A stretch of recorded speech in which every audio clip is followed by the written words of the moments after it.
irmãos? Graças ao Senhor. Nós paramos semana passada na ressurreição, não foi isso? E eu queria só fazer um breve relato do que nós já vimos até aqui, né? Já vamos fazer o quê? Quase um mês já vendo essa epístola, não é isso?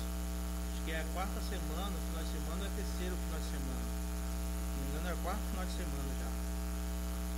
E ao longo desses finais de semana nós vimos seis pontos principais nos versículos no capítulo 1 de Romanos, dos versículos de 1 a 5. Eu queria ler com os irmãos esses versículos, até para os irmãos que estão nos visitando hoje à noite possam entender um pouco, né, do que nós estamos falando. Epístola de Paulo aos Romanos, capítulo 1, versículo de 1 a 5. Graças ao Senhor. Os irmãos acharam? Acharam aí? Ele fala assim: Paulo, servo de Jesus Cristo, chamado para ser apóstolo, separado para o Evangelho de Deus, o qual foi por Deus outrora prometido por intermédio dos seus profetas nas Sagradas Escrituras. Aleluia. Com respeito a seu filho, amém, o qual, segundo a carne, veio da descendência de Davi, e foi designado Filho de Deus com poder, mediante o Espírito de santidade, pela ressurreição dos mortos, a saber, Jesus Cristo, nosso Senhor, por intermédio de quem viemos a receber graça e apostolado por amor do seu nome, para a obediência por fé entre todos os gentios. Então, nesses 5 versículos, nós vimos 6 pontos cruciais aqui nessa porção da palavra. O primeiro ponto que nós vimos foi, a pessoa do arauto. Ele se apresenta como um arauto do Evangelho, né? E ele mostra ali 3 pontos da sua vida, que mudou a sua vida. Ele era servo de Deus, de Cristo. Ele foi chamado para ser apóstolo. E ele foi separado para o Evangelho de Deus. Esse é a pessoa do arauto, é a pessoa do apóstolo Paulo, que nós vimos, né? O segundo ponto foi a fonte do Evangelho, não foi isso que nós vimos? Que ele fala que ele foi separado para o Evangelho, não o Evangelho dele, mas o Evangelho de Deus. O Evangelho, irmãos, ele é de Deus, ele não é do homem. Não foi o homem que inventou, não foi o raciocínio do homem que inventou ou escreveu tudo aquilo ali, mas ele é de Deus. O Evangelho, ele é de Deus, ele provém de Deus para o homem, para a salvação do homem, para libertar o homem do seu pecado, né? Então ele mostra ali que o Evangelho que ele pregou e que ele vivia não baseava na pessoa dele, mas baseava na pessoa de Deus, né? Isso que nós vimos com respeito a esse ponto, que é o segundo ponto. No terceiro ponto, nós vimos a antiguidade do Evangelho, que ele fala que ele foi separado para o Evangelho de Deus, né, do versículo 1, aí no versículo 2 ele fala que esse Evangelho, ele fala especificamente do seu Filho, né? O Evangelho, irmãos, do Antigo Testamento, lá de Gênesis até Apocalipse, ele fala de uma pessoa, e essa pessoa é seu Filho, Jesus Cristo. Ele fala assim,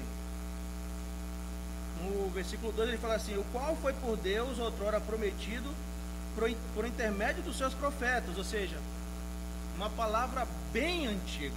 Então significa que todo aqueles livros de Gênesis, Êxodo, né, até Malaquias, de Mateus até Apocalipse, tudo ele fala de uma pessoa, que é Cristo, o qual havia sido prometido desde a antiguidade. Quando a gente vê ali o Senhor matando o animal para cobrir Adão e Eva, quem representava aquele animal? Já era uma prefiguração, uma sombra do Senhor, aquilo dali, da salvação que ia se realizar em Cristo Jesus. Amém? Então, E fala no versículo 2, a antiguidade do Evangelho, o Evangelho de Deus, o qual foi por Deus outrora prometido por intermédio dos seus profetas. Então, tudo aquilo ali que os profetas falavam, eles estavam falando, no qual ele vai falar no versículo 3, por intermédio dos seus profetas, nas Sagradas Escrituras, com respeito a seu filho.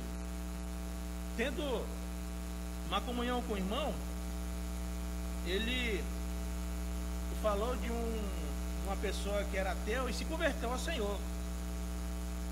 E ele falou ali, né, que as igrejas nesse tempo não estão abertas a milagres do Espírito Santo, né, dando ênfase a curas, milagres e outros pontos. Ele mandou esse link para mim. Aí ele me perguntou o que eu achava, né? Aí eu falei, irmão, qual é a centralidade do Evangelho? Aí eu falei para ele, é Cristo Jesus a centralidade do Evangelho. A centralidade do Evangelho não é curas e milagres. Isso é o resultado da nossa experiência em vida com o Senhor. Se Ele quiser fazer esses milagres, Ele faz. Se Ele não quiser, Ele não faz. Isso não depende de nós, irmãos, depende do Senhor.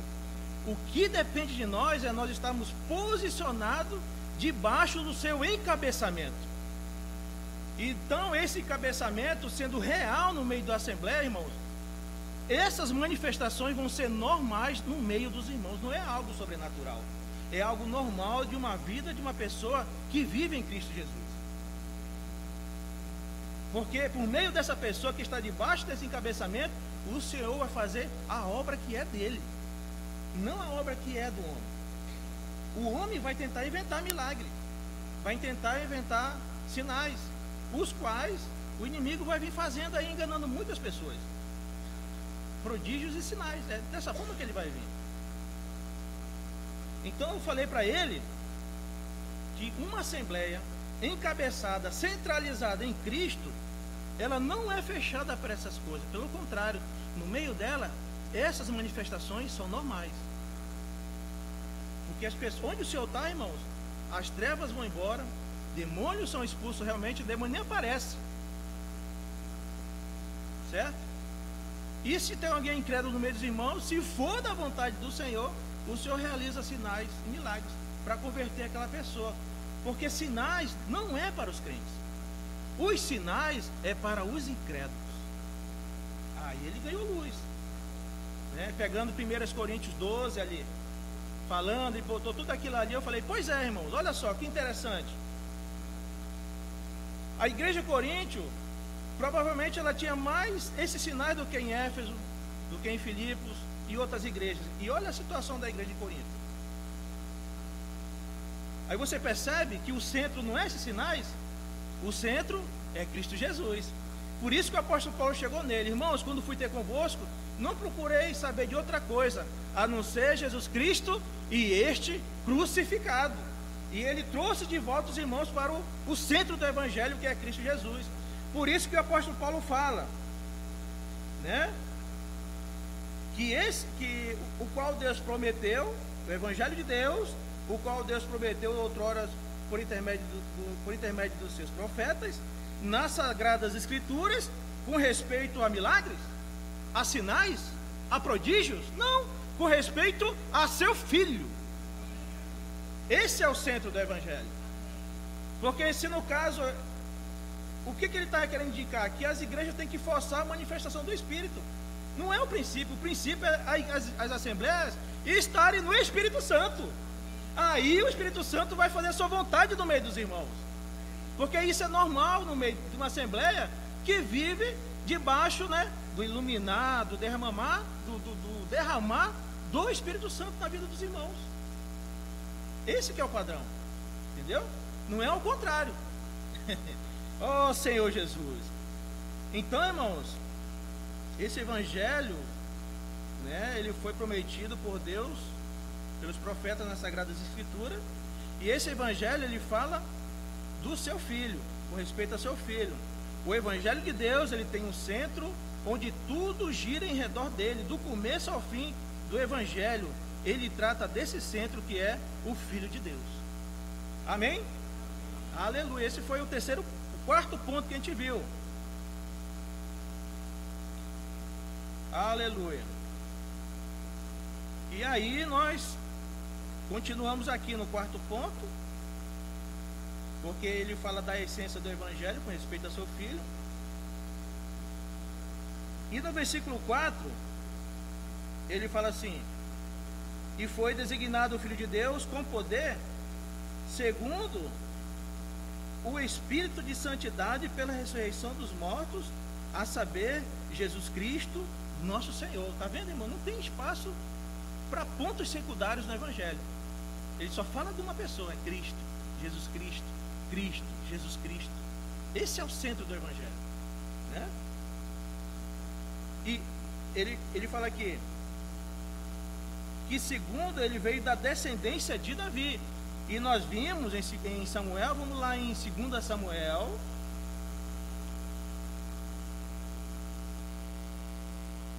né? Só recapitulando aqui para os irmãos e para alguns que não estavam aqui, para pegar a continuação, né?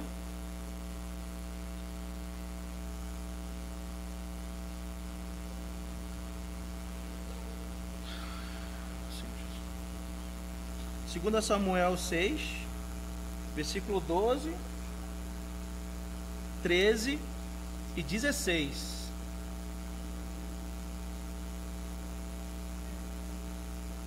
Né? Olha só. Isso aqui é o Senhor falando para Davi, né? E escrita por Samuel. Ele fala assim para Davi: quando teus dias se cumprirem e descansarem com teus pais, então farei levantar depois de ti o teu descendente. Né? Se você pegar essa palavra descendente, você vai ver que é a mesma que foi prometido para Abraão. O descendente de Abraão, o descendente de Davi, representava o Senhor Jesus, irmãos. O teu descendente que procederá de ti, estabelecerei o seu reino. Este edificará uma casa ao meu nome. Graças a Deus. Hoje, irmãos, somos essa casa. Cada um de nós aqui é um templo do Espírito Santo. E reunidos somos a casa de Deus, né? Onde Deus fala e faz a sua vontade. E eu o estabelecerei para sempre o trono do seu reino. 16. Porém, a tua casa e o teu reino serão firmados para sempre diante de ti. Teu trono será estabelecido para sempre, né? 2 Samuel, capítulo 7. É o 7, 12, 13 e 16. 2 Samuel. Por isso que os irmãos estavam caladinhos aí, né? E não falam. Oh, Senhor Jesus. Então, nós estamos aqui, quando fala do Filho de Deus, que é a essência do Evangelho, ele tem dois itens que fala com respeito a isso, que é a sua encarnação, e quando a gente fala da encarnação, está implícito a sua morte. E depois o item B é a sua ressurreição, onde nós paramos semana passada. Mas vamos falar aqui um pouco da encarnação ainda, para a gente continuar, para os irmãos que não estiveram, entender um pouco melhor. A encarnação de Cristo é um dos pilares do Evangelho.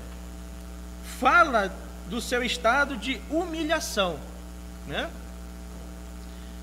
Quando o Senhor se encarnou, ele deixou a sua glória, né? E desceu até nós em estado de humilhação, porque ele tomou a forma humana. Quando ele fala essa aqui, e foi achado em semelhança de carne humana, isso significa que nossos corpos, irmãos, estão no estado de humilhação, devido ao pecado. Por isso que quando ele voltar, receberemos um novo corpo, porque esse corpo, até eu brinquei no dia, né? Por mais que nós fôssemos a academia, deixar ele bonito, bem sarado, se lembra que eu falei isso? aos olhos de Deus, irmãos, ele é um corpo de humilhação, porque nele está a natureza satânica, que é contrária à natureza divina que está no nosso espírito, que é a guerra que fala em Efésios, né? Em Gálatas, né? Que a carne milita contra o espírito. Ele não fala que é o diabo, ele fala que a nossa carne milita contra o espírito, luta, é o contrário ao espírito. E o nosso espírito, que foi reacendido com o Espírito de Deus, é ao contrário à nossa carne. Por isso, irmãos, que uma coisa, alguns que não têm acompanhado a gente, não existe uma vida na alma. Ou você está na carne, ou você está no espírito. Por isso que o crescimento, ele não é baseado num crescimento em si mesmo. É um crescimento baseado em que ser guiado pelo Espírito de Deus. Se nós somos guiados pelo Espírito de Deus, nós crescemos, irmãos, em Cristo Jesus. Caso ao contrário, estaremos na carne. Por isso que não existe uma vida no meio. Ou você está na direita do Espírito, ou na esquerda da carne. Não tem meio termo, não existe um muro, né? Por isso que o pendor dá para o Espírito é vida e paz. Mas se o pendor dá para a carne, é morte. Não existe o pendor no pendor. Como o pendor existe, vivesse no seu pendor mesmo. A palavra fala que ele está na carne ou no espírito, né? E o Senhor se encarnou, irmãos, e tomou essa semelhança humana. Por isso que a palavra fala que ele se humilhou. Então, por mais que eu faça musculação, tome bomba e não sei o que, seja bonito aos olhos humanos, mas aos olhos de Deus, o meu corpo ainda é um corpo de pecado, um corpo de humilhação. Ó Senhor Jesus. Senhor. Aleluia. O verbo de Deus se fez carne. O Deus eterno entrou no tempo. Aquele que preenche todas as coisas se esvaziou, né? O Senhor do universo se fez servo e aprendeu obediência até a morte e morte de cruz. O bendito Deus se fez homem. Aquele que é bendito eternamente se fez maldição aonde, irmãos? Na cruz por cada um de nós. O Santo de Israel se fez pecado. Aquele que não conheceu o pecado, Deus o fez pecado por quem? Por cada um de nós. Para que nós não sofrêssemos aquilo que ele sofreu há mais de 2000 anos atrás. Porque era para nós, irmãos, padecer o que ele padeceu ali na cruz, para cada um de nós aqui. Era para nós estarmos lá. Mas ele se encarnou com esse objetivo de tomar o nosso lugar naquela maldita cruz em nosso lugar. E ele se tornou maldito por nós, irmãos. Porque a maldição de Deus, a ira de Deus, era para sobrecair sobre cada um de nós. Oh Senhor Jesus, que amor, irmãos. O nosso Pai deu seu único filho para cada um de nós. Ele era aquele filho, o único filho, o qual Deus tinha todo o seu prazer. E ele entregou, irmãos, todo o seu prazer para morrer por cada um de nós. E se lembra que nós falamos que muitas das vezes nós negamos o Senhor por poucas coisas. Mas ele não nos negou, irmãos, da sua vida. Ele sofreu aquilo que você pode ver que ele não abriu a boca em todos os sofrimentos que ele passou. Mas no momento em que ele foi abandonado pelo Pai, aí, irmãos, ele não aguentou. Sabe por quê? Porque eternamente ele tinha a face do Pai. E ele perdeu, irmãos, essa presença por cada um de nós. Esse mesmo sofrimento que ele sofreu é o mesmo a situação em que Caim passou, irmãos. Ele falou assim: é tão grande, né, o que o Senhor faz comigo, que eu não posso suportar. Sabe por quê? Porque me expulsa da sua presença. Por isso que o Senhor morreu, irmãos, para nos dar o seu Santo Espírito, para que nós nunca percamos a presença do nosso Pai. Ele é fiel e Ele foi até o fim por cada um de nós. É isso que trata a encarnação do Senhor. E o ponto máximo da sua humilhação é como a gente fala aqui no adágio entre nós.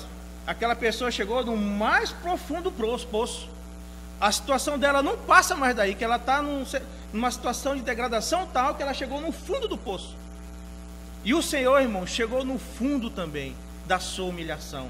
Foi lá no Hades, né? O mais profundo, onde Ele poderia ir em sua humilhação por cada um de nós. Para que nós também, irmãos, não ficássemos doentes em nossa alma, ou sobrecarregados por algumas coisas do mundo. Porque se Ele passou e venceu, irmãos, Ele também pode nos levar a vencer qualquer situação que venha sobre cada um de nós. Ele foi moído para sarar a nossa alma, irmãos. Nós era que éramos doentes, e não Ele. Para que hoje não ficássemos sobrecarregados ou desanimados em nossas próprias coisas, mas vivesse uma vida de alegria e de amor nele. Porque Ele falou: tem de bom ânimo, eu venci o mundo. Você quer ter bom ânimo?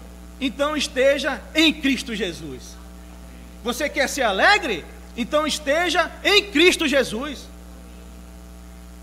Você quer vencer todas as coisas negativas na sua vida?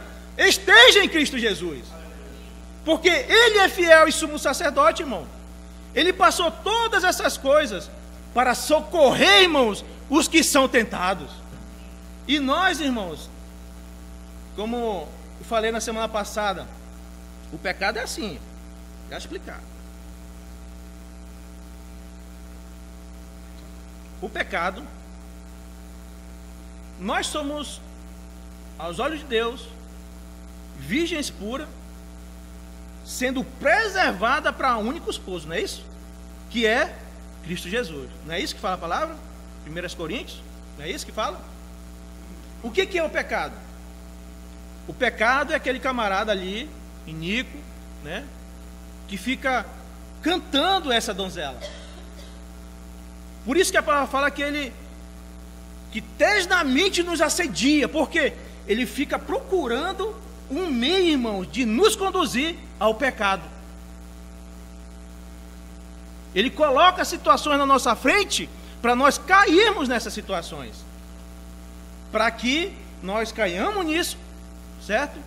Quando nós caímos nisso, é como se aquela donzela que está noiva de uma outra pessoa, ela desse ouvido para esse homem iníquo, que é o pecado, e assim mancha sua honra, manche sua santidade, manche sua pureza, e toque na santidade de Deus. Mas o que a palavra fala? Nos desembaraçando de todo o peso e pecado, corramos com perseverança a carreira que nos está proposta. Olhando para quem, irmãos? Mais uma vez, firmemente para o autor e consumador da nossa fé, Cristo Jesus. Você percebe que a nossa vitória não está baseada em me guardar em mim mesmo, mas está em Cristo Jesus.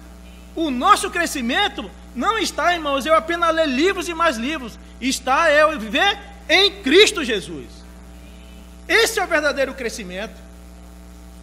Aí você percebe quando uma pessoa que tem muito conhecimento começa a fazer coisas erradas. O que aconteceu com ela, irmãos? Ela simplesmente deixou de ouvir o Espírito Santo. Então, o nosso crescimento está em viver debaixo e ser guiado pelo Espírito de Deus, que fala a Romanos. Os filhos maduros são guiados pelo Espírito de Deus.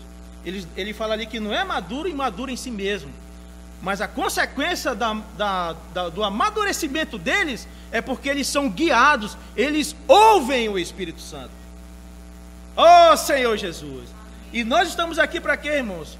Estamos aprendendo a ser guiados e aprender a ouvir a voz do Espírito Santo. Oh Jesus amado! Então, ele sofreu tudo isso, irmãos, para que nós não soframos assim como ele sofreu, mas pelo contrário, para que nós sejamos vitoriosos nele mesmo.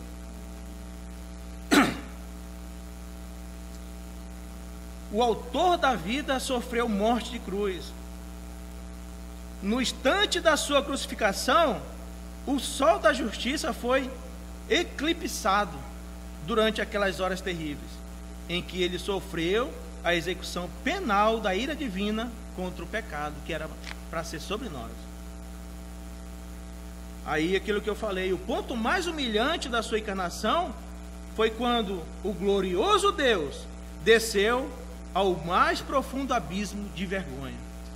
Isso, irmãos, que eu li para vocês, são os irmãos do passado, que ganharam a vida de Deus e derramaram a sua vida, porque o autor da vida derramou a vida por eles.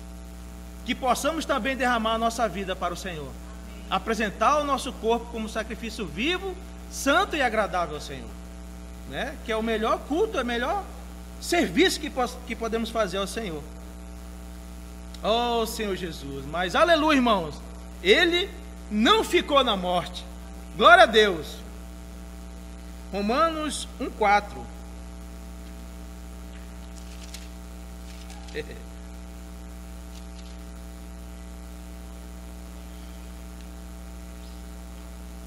E foi designado o Filho de Deus com poder, segundo o Espírito de Santidade, pela ressurreição dos mortos, a saber, Jesus Cristo, nosso Senhor.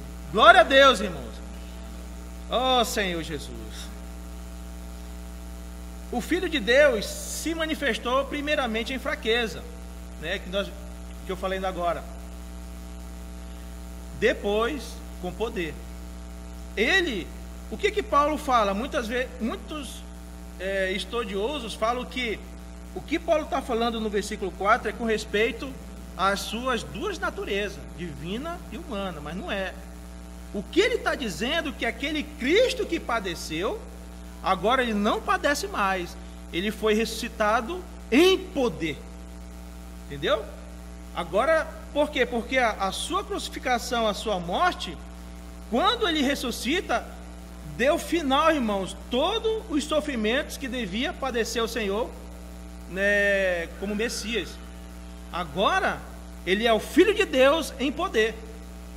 E agora, irmãos, ele tem o quê? O poder de dispensar a vida divina a todos aqueles que creem em Cristo Jesus. E hoje, irmãos, nós temos essa tal vida divina, né? Oh Senhor Jesus.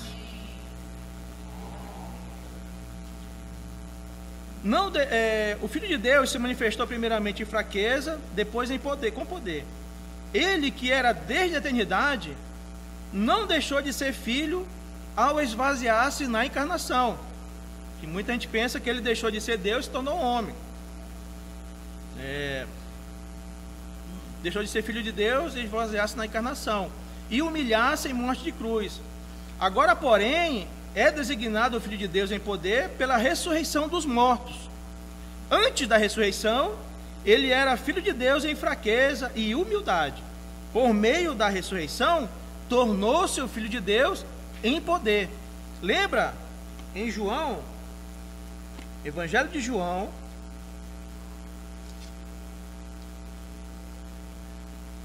capítulo 17,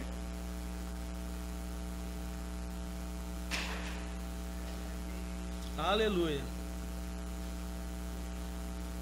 versículo 4 e 5,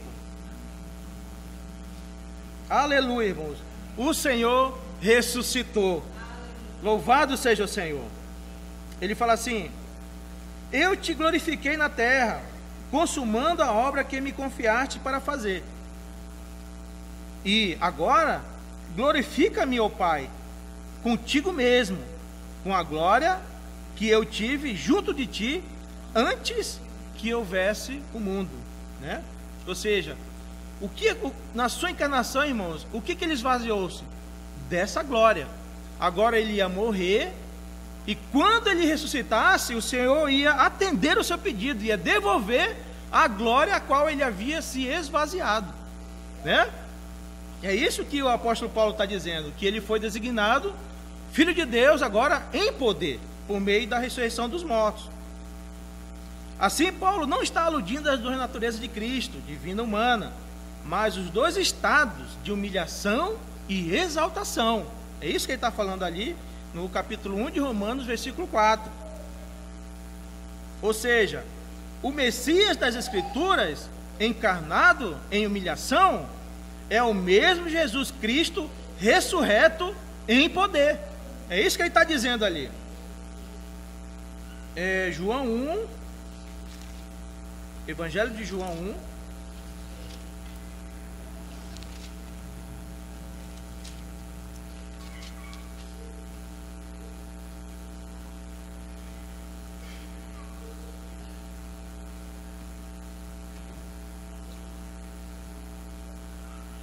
Olha só isso aqui. Versículo 43 ao 45. Que vai falar que é o Messias das Escrituras, né? Olha ali. No dia imediato, resolveu Jesus partir para a Galiléia e encontrou Filipe, a quem disse: segue-me. Evangelho de João, capítulo 1, versículo 43. Agora o 44. Ora, Filipe era de Betsaida, cidade de André e de Pedro. André é o nosso irmão aí.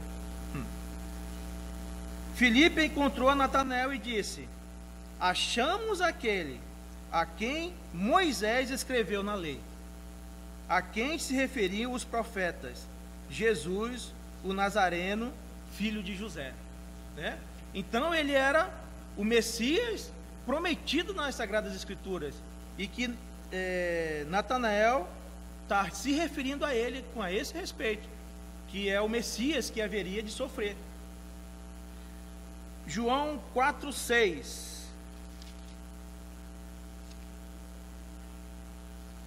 Olha só o estado de humilhação do Senhor. Fala ali: estava ali a fonte de Jacó, cansado de viagem. Assentara-se Jesus junto à fonte por volta da hora sexta. Então, o Senhor, sendo Deus, mas em forma de homem, se cansava como nós nos cansamos, né? Então, nós vimos que todas as coisas, como homem, o Senhor sofreu todas as coisas, né? Para nos dar socorro em ocasião oportuna para cada um de nós. Vamos prosseguir aqui. A ressurreição de Cristo marca o fim do sofrimento messiânico e o começo do senhorio transcendente do mediador. Atos 2:36.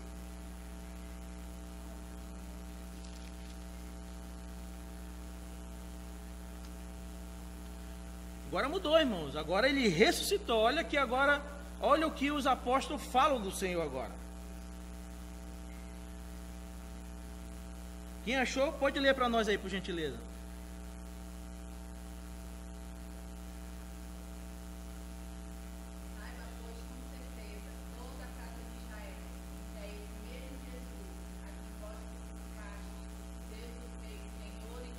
Aleluia.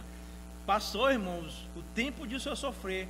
Agora é o tempo de ele ser glorificado. Por isso que se fala, irmãos, aquele que se exaltar será humilhado, mas aquele que se humilhar será exaltado.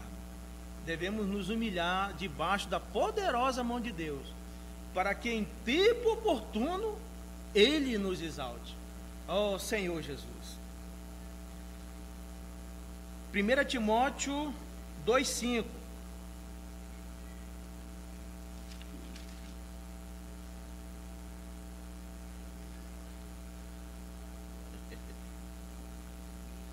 Amém. Porquanto, os irmãos acharam? Porquanto há um só Deus e um só mediador entre Deus e os homens, Cristo Jesus, homem. Irmãos, não há um espírito ao lado do Pai, há um homem na glória. Ele não é espírito, ele não houve uma mutação no Senhor, uma quarta coisa. O Pai é o Pai, o Filho é o Filho, o Espírito Santo continua sendo o Espírito Santo. O Filho, irmãos, está à destra de Deus e tem uma vida de interceder por cada um de nós aqui nessa terra. E Ele enviou para nós o seu Santo Espírito. Vamos lá, voltando em Atos, que é uma corrente que diz que fala que o Senhor se tornou Espírito. Se fosse assim, o Senhor sumiria. Pense comigo, o Senhor sumiria, certo? Ele se tornou Espírito. Aí entraria o Espírito, aí ficava o Pai e o Espírito Santo. Porque o Senhor se tornou o Espírito. Se torna uma coisa totalmente ilógica, não é isso? O correto é o Pai é o Pai. Ele não muda. Jamais vai mudar. O Filho sim. O Filho agora ele não é apenas mais um Deus Espírito. Agora ele é um Deus homem. É um homem na glória, ressurreto à destra de Deus. Mas o Espírito Santo continua como o Espírito Santo. Isso aqui vamos ver em Atos 2. Oh Senhor Jesus. Atos 2 é a descida, né? O Pentecoste, a descida do Espírito Santo. Aí, irmãos, no versículo 13 fala assim, 2:13 de Atos. Outros, porém, zombavam e diziam, estão embriagados, que eram os irmãos falando em outros dialetos as verdades divinas para aquelas pessoas que não entendiam o Evangelho. E anos após anos eles subiam a Jerusalém para aquelas festas e saiu de lá mais desentendido do que nunca. Se não é o Espírito Santo abrir a palavra para nós, irmãos, nós nunca saberíamos de quem se trata o Evangelho, senão pelo Espírito Santo. Aí no versículo 15, Pedro fala assim, estes homens não estão embriagados, como vinde pensando, sendo esta a 3ª hora do dia. Aí ele fala da promessa em Joel. Aí no versículo 32 e 33, olha o que ele fala. A este Jesus, Deus ressuscitou, do que todos nós somos testemunhas. Exaltado, pois, a destra de Deus, ele está lá na destra de Deus, a palavra está dizendo. Tendo recebido do Pai a promessa do Espírito Santo, derramou isto que vedes e ouvi. Então, irmãos, o Senhor está à destra de Deus. Quando Estevão foi martirizado ali, o que ele falou? Eis que vejo o Filho do Homem à destra de Deus. Só que nele estava o Espírito Santo. E as pessoas que fitavam o olho de Estevão viam um rosto como de anjo. Mas ali, irmão, é a expressão total do Espírito Santo numa pessoa que foi ganha de uma forma completa por ele. Por isso, irmãos, que as pessoas que olham para nós e veem um semblante abatido, irmãos, está na cara que nós estamos vivendo a vida da carne. Pois quem vive a vida do Espírito é uma vida alegre, é uma vida espiritual em Cristo Jesus. Ele não fica triste e abalado com as coisas ao redor. Jamais vai ficar abalado. Porque a segurança dele não é as coisas ao redor. A segurança dele é a comunhão no Espírito Santo.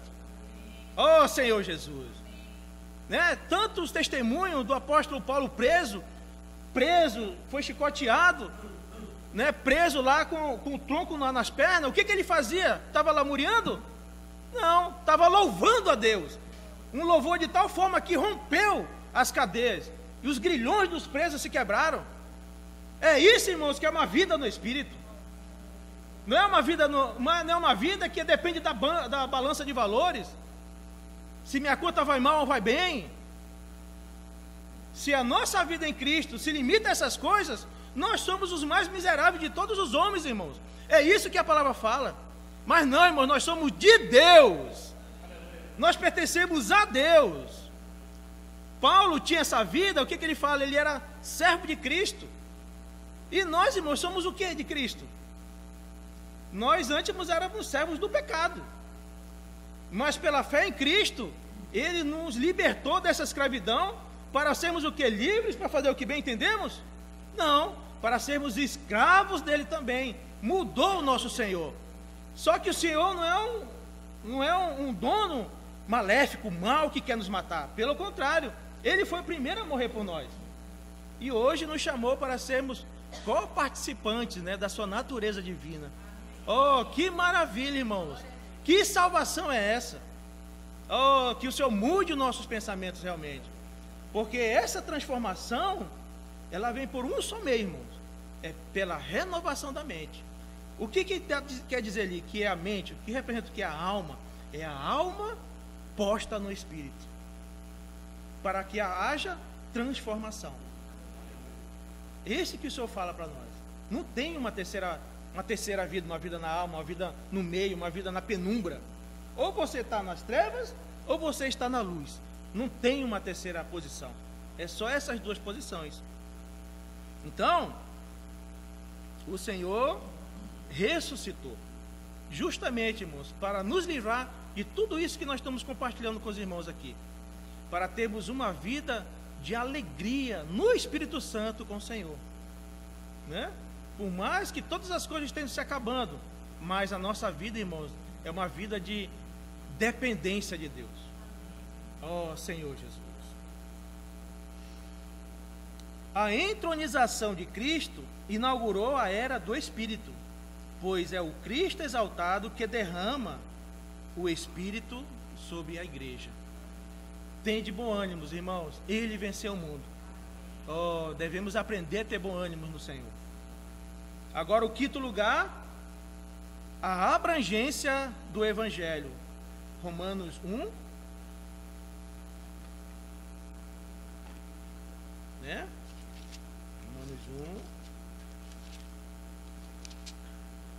versículo 5.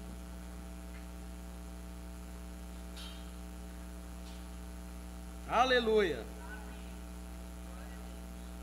Versículo 5 fala assim: por intermédio de quem viemos a receber graça e apostolado por amor do seu nome, para a obediência por fé entre todos os gentios. Ó Senhor Jesus. O Evangelho de Deus, cujo conteúdo é Cristo, destina-se a todos os gentios, a todos os povos. Quando ele fala aqui gentios, no grego é etnos, podemos até traduzir por etnias, né? Várias, negros, polacos, sabe, todos os povos, todas as línguas. E a abrangência do Evangelho, ele não faz acepção de pessoas, né? Por isso que devemos pregar para todas as pessoas que aparecem na nossa frente, independentemente, né, que cor ela é, de qual tribo ela é, não importa. Devemos pregar o Evangelho a todas as pessoas. Só que os judeus pensavam que era somente para eles, né? Era isso que estava na mente deles. Os judeus pensavam que as boas novas da salvação eram destinadas somente para eles. No entanto, aleluia, o plano eterno de Deus incluía todos os povos. Graças a Deus, irmãos. Esse plano incluiu a cada um de nós aqui. Não estava só para eles. Todos nós aqui, irmãos, fazemos parte desse plano. Desde a eternidade passada, antes que viesse o mundo, nós já estávamos na mente do nosso Paizinho. Oh Senhor Jesus. E Ele que nos trouxe aqui para estar nesse momento aqui, né, ouvindo o Evangelho de Paulo aos Romanos. Graças a Deus. E olha só, eles pensavam que era essa forma, que as salvações, a promessa, tudo aquilo que o Senhor havia prometido pelos seus pais e pelos profetas, era tudo para ele. Só que no próprio Antigo Testamento, o Senhor já vinha falando: não, essa salvação não é só para vocês, é também para os gentios. Vamos lá, em Salmos 18. Salmo 18.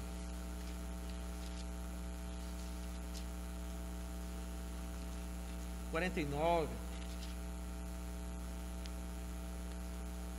Irmão, está no meio do salmo deles, então não tem como ficarem chateados com o Senhor, né? Salmo 18, 49, olha só: glorificar-te-ei, pois, entre os gentios, ó Senhor, e cantarei louvores ao teu nome. Quase a mesma palavra que está em Hebreus, né? Senhor Jesus. Salmo 22, 22, olha só, irmãos. Isso aqui é só alguns, mas no Antigo Testamento está cheio de versículos mostrando que o Senhor ia virar o rosto para os gentios, César. A salvação não era só para eles, não. Olha só, versículo 22 do Salmo 22. Aos meus irmãos declararei o teu nome, cantar-te-ei louvores no meio da congregação. O versículo que está em Hebreus se referindo a nós. Aleluia. Salmo 117.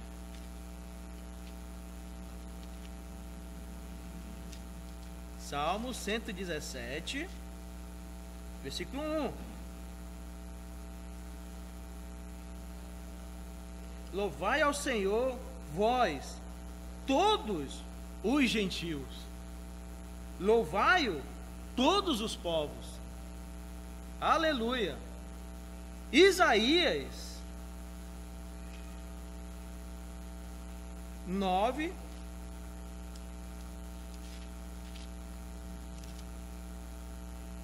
versículo 1. Olha só, irmãos. Quem achou pode ler para nós bem forte aí.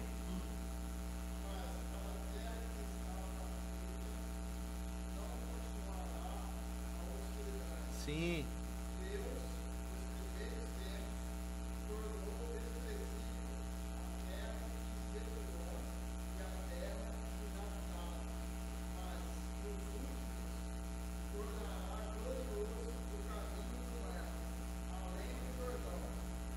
Galileia dos gentios.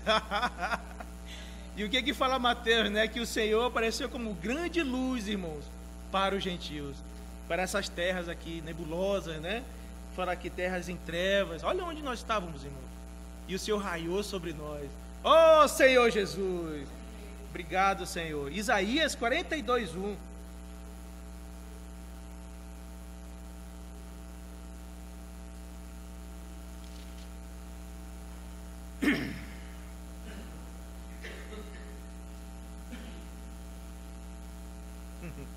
Olha só, amados. Quem achou pode ler, irmãos. Isso aqui é rico demais. Quem achou pode ler. 42, 1.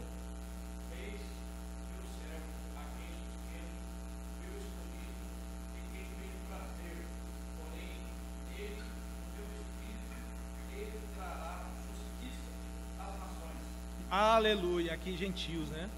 Que é a mesma palavra. Você vê, irmãos? Então, a abrangência do evangelho não era só os judeus, Israel, era todas as nações. Cristo morreu e ressuscitou a fim de comprar para Deus os que procedem de toda a tribo, língua, povo e nação, que está em Apocalipse capítulo 5, versículo 9. Vamos lá, rapidamente. Apocalipse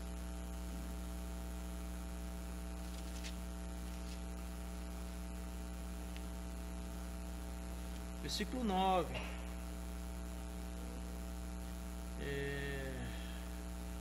É o capítulo 5, versículo 9. E entoava um novo cântico, dizendo: digno és de tomar o livro e de abrir-lhes os selos, porque foste morto, e com teu sangue compraste para Deus os que procedem de toda a tribo, língua, povo e nação. E para o nosso Deus, irmãos, os constituíste reino e sacerdote, e reinarão sobre a terra. Louvado seja o Senhor. Isso não é de ficar alegre, irmãos? É ou não é de ficar alegre? Ou é só ficamos alegres quando temos muito dinheiro? Como é que é, irmãos? Cadê essa alegria? Irmãos, vamos reinar sobre esse mundo. Esses reinos, que as nações ficam brigando por eles, fala Daniel que serão tomados deles, e será dado ao povo santo de Deus, a cada um de nós, irmãos. Essa é uma promessa de Deus. Nós vamos governar essa terra, mas em ressurreição, né? Em um corpo totalmente transformado e totalmente trabalhados e perfeitos pelo nosso Pai. Louvado seja o Senhor. Mas isso aí já é outra coisa já. Aí nesse ponto, irmãos, temos dois itens: a abrangência do Evangelho. O Evangelho é universal em seu alcance, mas não universalista em sua aplicação, né? Seu propósito é salvar apenas os que creem. Só isso. Romanos 1,16. Vamos lá. O que fala? Romanos 1,16.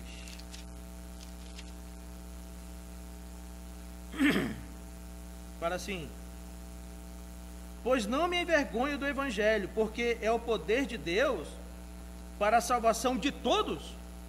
Não, irmãos, de todo aquele que crê, primeiro do judeu e também do grego.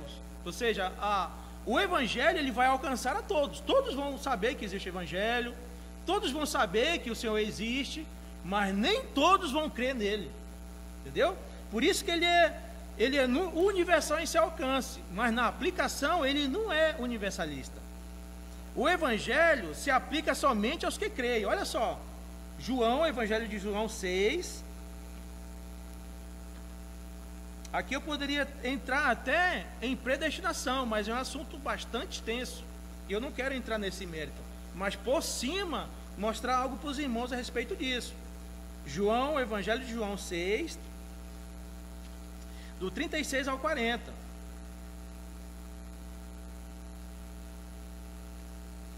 Olha só. E o próprio Senhor falando aqui, tá, irmãos?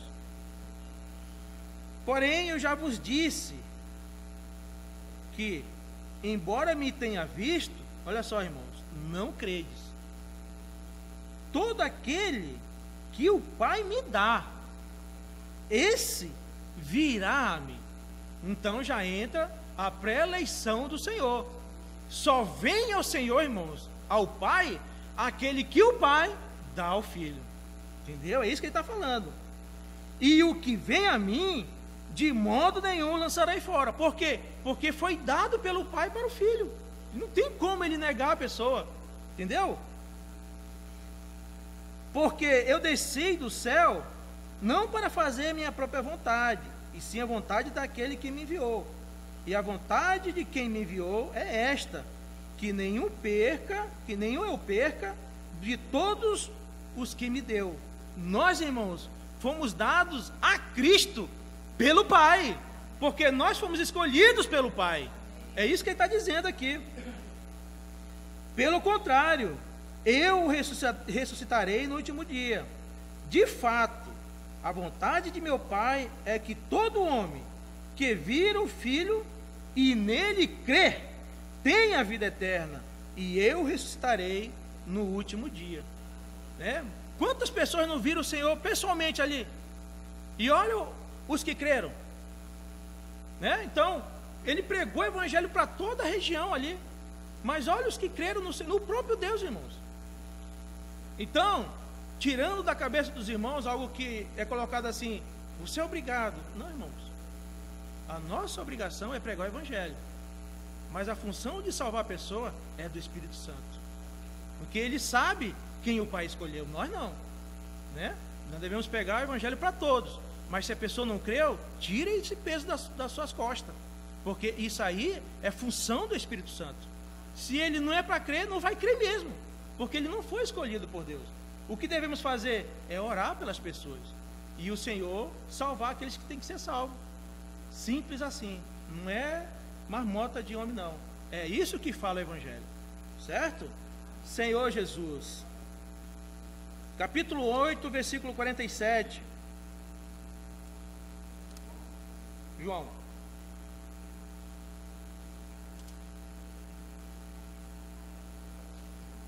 Nós vamos nos esticar um pouco aqui, tá, irmão? Aí vai terminar já. Estamos terminando essa porção.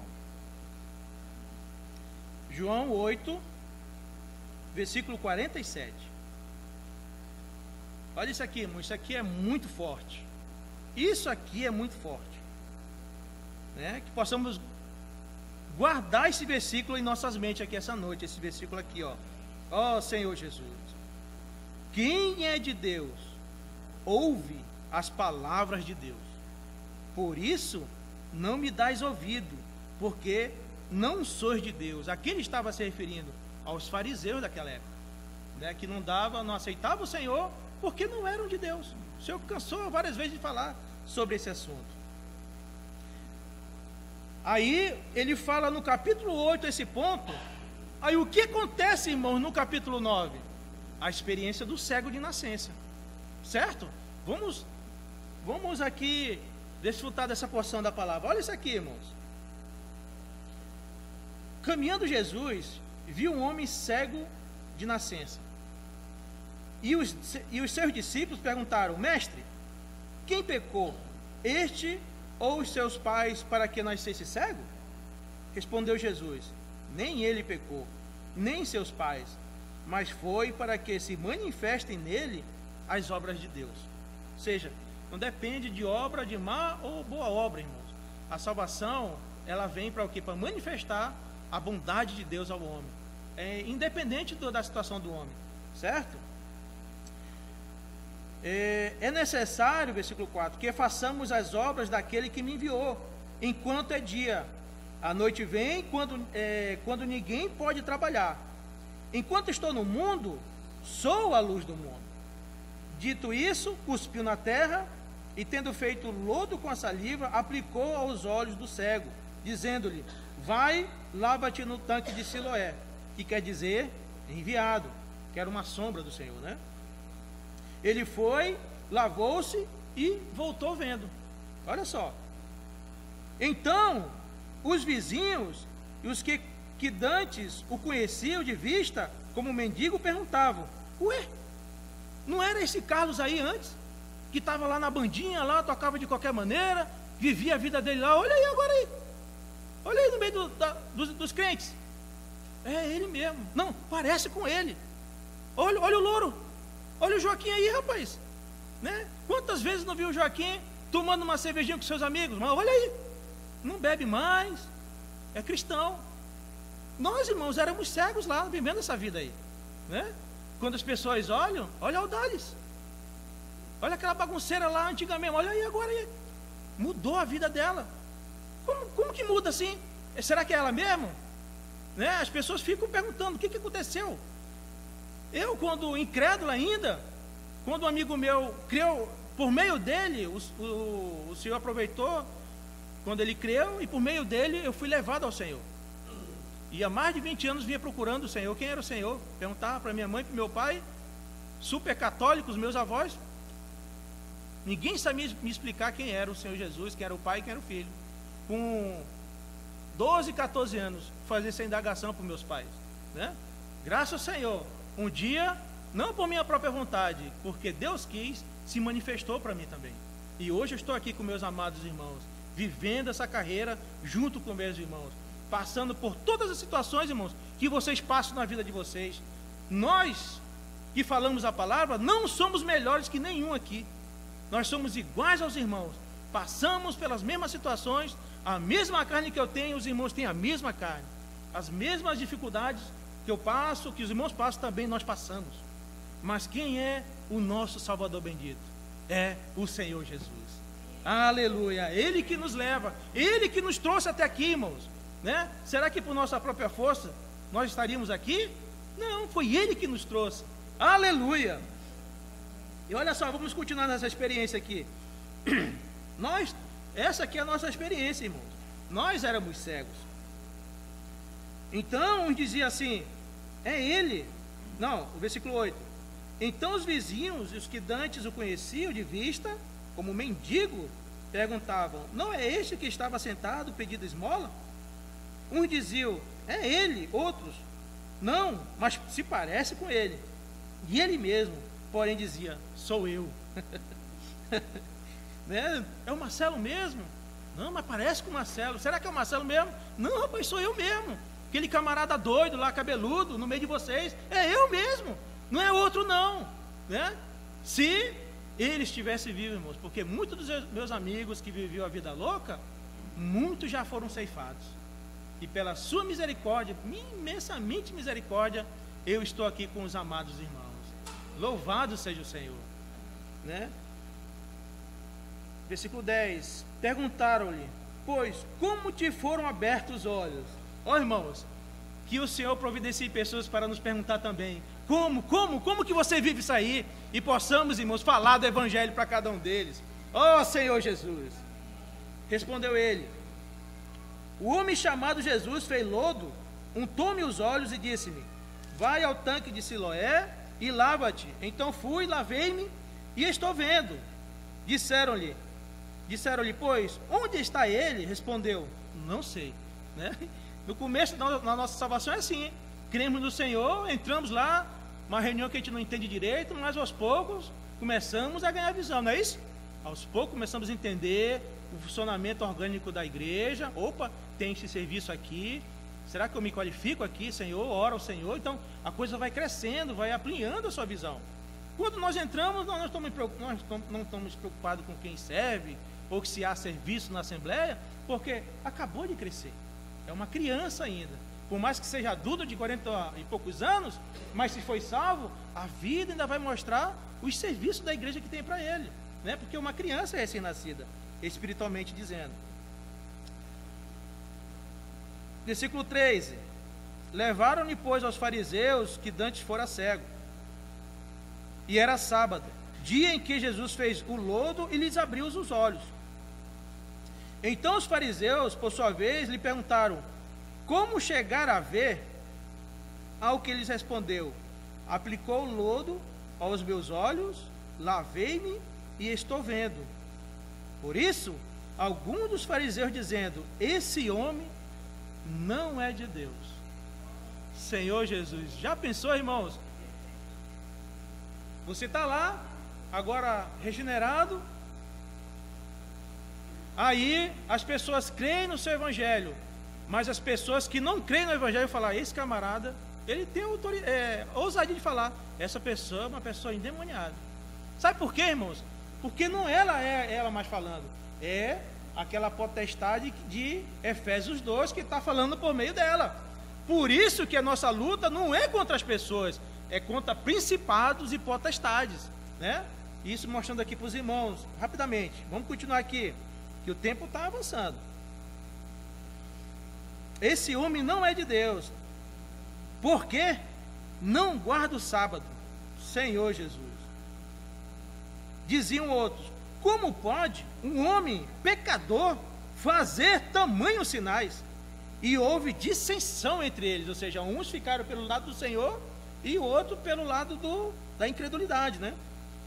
De novo perguntaram ao cego: que dizes tu a respeito dele, visto que te abriu os olhos? Aí ele respondeu: que é profeta, respondeu ele. Versículo 18: não acreditaram os judeus que ele fora cego, e que agora via, enquanto não lhe chamaram os pais. Rapaz, isso aqui parece cabeça de esquerdista, né? Quanto mais você fala a verdade, menos eles entendem, né? Não parece? Oh, Senhor Jesus. Ai, ai. E o versículo 19 ele continua: e os interrogavam: é este o vosso filho, de quem dizeis que nasceu cego? Como, pois, vê agora? Então os pais responderam: sabemos que este é o nosso filho e que nasceu cego, mas não sabemos como vê agora, ou quem lhe abriu os olhos, também não sabemos. Perguntai a ele, idade tem, falará por si mesmo. Ei, não me mete nesse rolo não, né? Se vira aí com meu filho. Pessoas incrédulas é assim, são covardes, né? Isto disseram seus pais, porque estavam com medo dos judeus, pois estes já haviam assentado que se alguém confessasse ser Jesus o Cristo, fosse expulso da sinagoga. Por isso é que disseram os pais: ele idade tem, interrogai-o. Então chamaram pela segunda vez o homem que fora cego, ó Senhor Jesus, e lhe disseram: dá glória a Deus, nós sabemos que este homem é pecador. Olha só, irmãos, aleluia, olha a defesa do evangelho. Isso aqui, possamos ser assim também, irmãos, diante de todos aqueles que confrontam o evangelho, possamos ter essa ousadia de lutar pelo evangelho, de defender o evangelho. Ele retrucou: se é pecador não sei, mas uma coisa sei, eu era cego e agora vejo. Aleluia, amém. Perguntaram-lhe, pois: que te fez ele? Como te abriu os olhos? E ele respondeu: já vos disse, e não entendeste?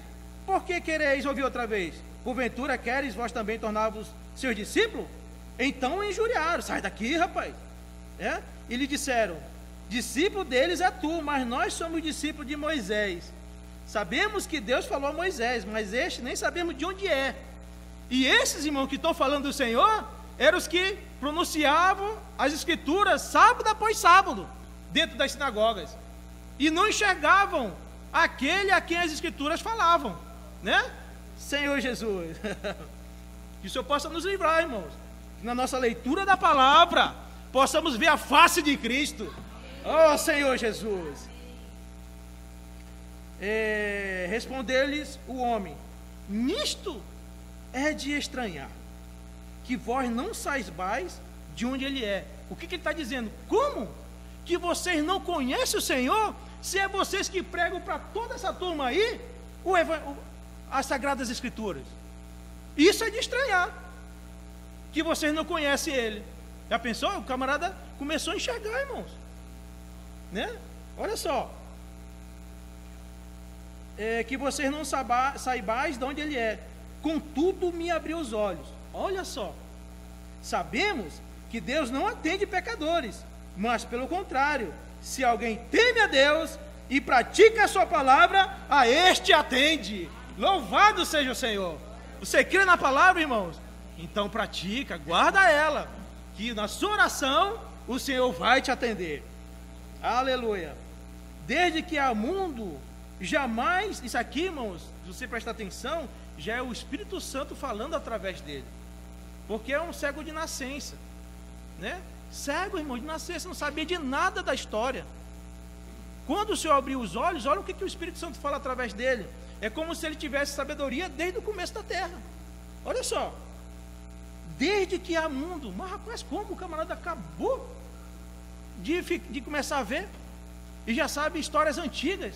Isso aqui já é o Espírito Santo através deles, irmão. Desde que há mundo, jamais se ouviu que alguém tenha aberto os olhos a um cego de nascença. Se este homem não fosse de Deus, nada poderia ter feito. Mas eles retruncaram e disseram, né? Tu és nascido todo em pecado e nos ensina a nós, e o expulsaram. E eu creio que de muitos aqui aconteceu a mesma coisa. Oh, Senhor Jesus. Oh, louvado seja o Senhor. E olha o 35, irmãos, para a gente concluir essa parte aqui, até adiante. Ouvindo Jesus que o tinha expulsado, o que o Senhor fez? Foi procurar ele, foi buscar ele, vírgula. Aí fala assim, encontrando, lhe perguntou, crês tu no Filho do Homem? Ele respondeu e disse, quem é, Senhor, para que eu nele creia? E Jesus lhe disse, já os tem visto, e é o que fala contigo.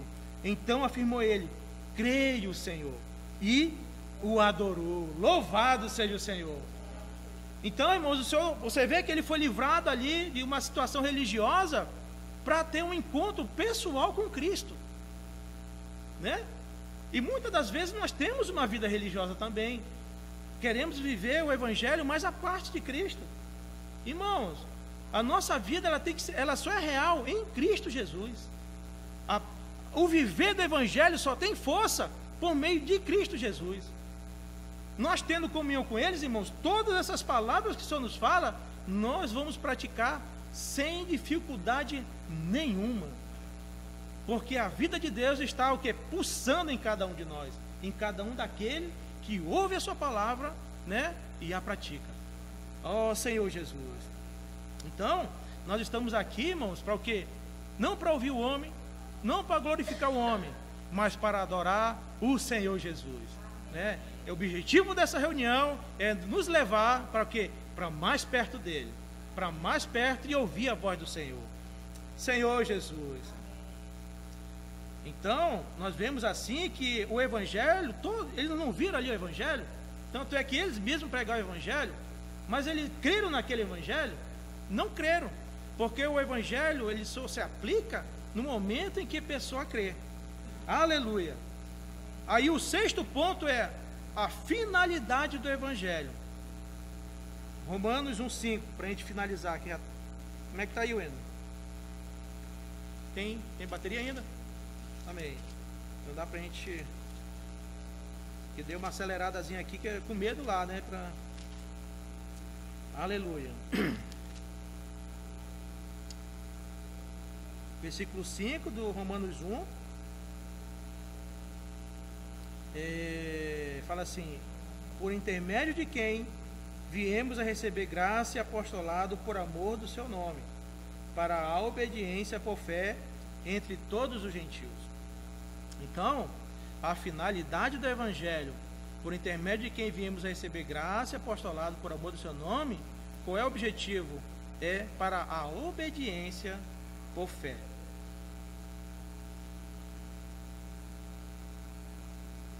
É o poder de Deus para a salvação de todo aquele que crê, mas todo aquele que crê prova a sua fé pela obediência. A salvação, ela é a graça de Deus, é algo imerecido, nós não merecíamos essa salvação, né? E a fé é a ferramenta que Deus usa para nos salvar, né? E a manifestação dessa salvação por fé é a obediência pela fé na palavra de Deus. É isso que aconteceu conosco. A obediência está baseada na fé, e da fé ela emana. Obediência e fé são gêmeas idênticas e inseparáveis. É a mesma coisa. A obediência aqui é como se fossem as obras, né? Obras de quê? De nós estarmos praticando o Evangelho. Isso é obediência. Mas veio por meio da onde? Por meio da fé, né? Quando o Senhor chegou com a salvação para nós, por meio de alguém, isso era a graça sendo mostrada para nós. O que o Senhor faz naquele momento? Ele dá um dom, né? Que fala Efésios 2, que é um dom de Deus, que é a fé. Aí, por meio da fé, que é o dom de Deus, foi o presente de Deus para nos levar a crer na graça, que é o Evangelho, que inclui o Evangelho, a obra, a pessoa de Cristo, a sua morte e ressurreição. Tudo isso aí, irmãos, é graça para nós. Mas nós só cremos nisso por meio da fé, que Deus também deu para nós. Vamos lá em Efésios 2, né? Efésios 2 fala assim, versículo 4, versículo 5 e versículo 8. No versículo 4 de Efésios 2 fala assim: mas Deus, sendo rico em misericórdia, por causa do grande amor com que nos amou, e estando nós mortos em nossos delitos, nos deu vida juntamente com Cristo. Olha só, irmãos, pela graça sois salvos. Aleluia. Versículo 8: pela graça sois salvos mediante a fé, que é a ferramenta que o Senhor deu como presente para nós crermos no Evangelho. E isto não vem de vós, é dom de Deus, né? Agora, o que Paulo fala em Romanos, voltando para Romanos,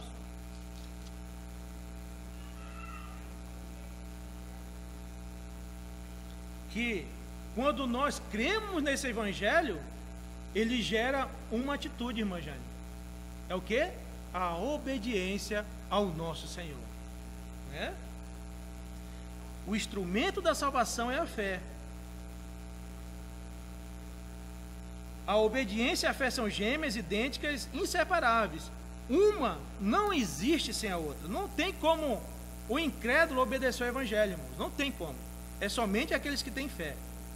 O instrumento da salvação é a fé. Agora, a evidência da salvação é a obediência por fé.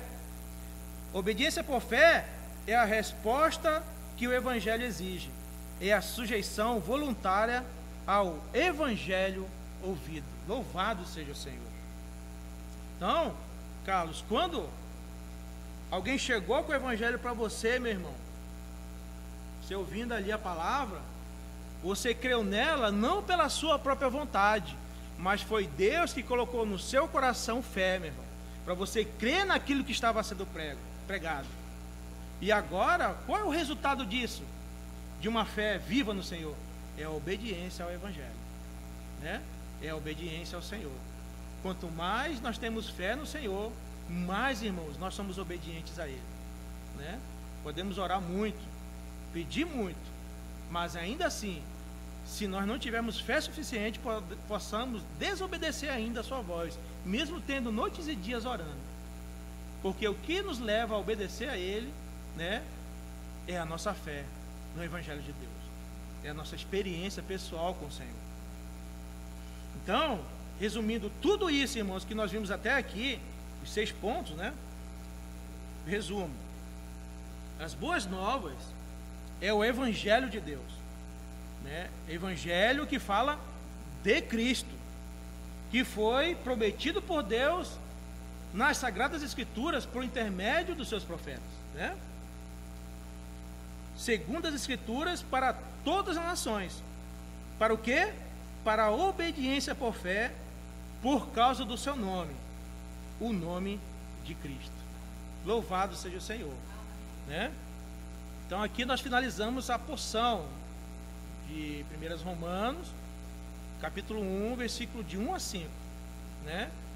E na outra semana nós vamos continuar esse estudo, né? E que o Senhor nos dê graça, irmãos, e realmente sabedoria e espírito, e um coração realmente afofado para o Senhor derramar a sua palavra no nosso coração, e que possamos entender, né, o seu Evangelho.